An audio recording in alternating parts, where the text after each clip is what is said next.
Done, Spirit Eater. Your hunger remains within you, but stronger, more controlled. You're in my mind, like the Founder's voice. How are you doing that? Merkel's essence lives in you, enslaved to the hunger of the wall, like a twisted mockery of a god. You sickening wretch. I loved you, and you. You spat upon everything my mother worked so hard to accomplish. Betrayer. Akachi wore that title unfairly. You've earned it. And so the evidence of your choice is now revealed for all to see. You are a thing, a creature that now threatens not only us, but all spirits, all dreams everywhere. I cannot allow you to exist. Selfish as I am, what you have become, it must be ended here. For all the harm the curse of the Spirit Eater caused, you have become something far, far worse. And I weep for the one I used to know, not the thing that now stands before me. If this is an ending between us, so be it. But I cannot allow you to spread your evil any farther. No, do not. Enough! You will not indulge your hunger in my realm, under this sky. Do you understand what you have become? Akachi hungered because he had no choice. But you, Spirit Eater, you have welcomed his emptiness into your soul, made it one with your will.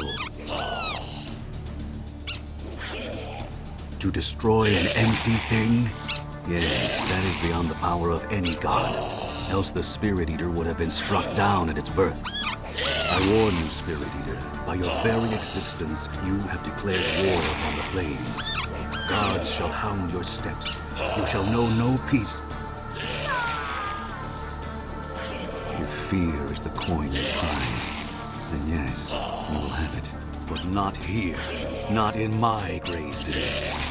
Begone from this place, Spirit Eater. Wander as you will, but you shall find no haven, save that which you make for yourself. My realm holds no solace for one such as you.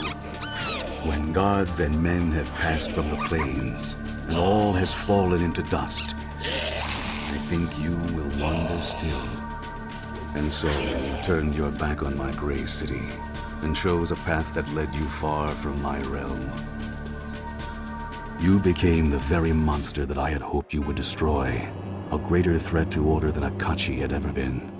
For you had mastered your hunger, and its power was no longer a threat to you. I do not know what door you took from my realm, but the vengeance that you wrought upon those who had wronged you was terrible indeed. In Rashomon, the town of Mulsantir was reduced to a groaning, soulless waste.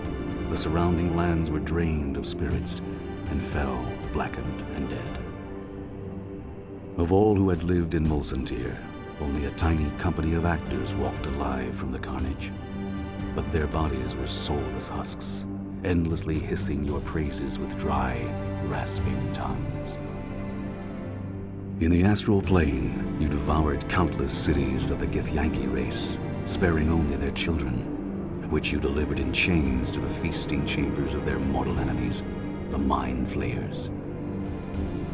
Some tales allege that you hunted down those of your companions who had betrayed you in the past, even those who were already dead.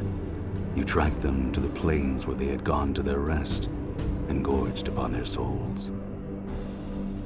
In time, the gods themselves rose against you, assembling a great host and cornering you in the plane of shadow.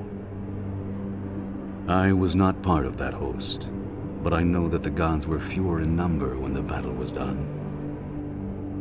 Of you, Spirit Eater, there was no sign. Some of the gods claimed victory and returned triumphant to their thrones. But most agreed that you had escaped their wrath, passing beyond the boundaries of their sight to worlds where the gods do not hold sway. Whether you will remain in distant worlds and forge an empire of your own, or return to the realms to seek a darker legacy still, that story is yet to be told.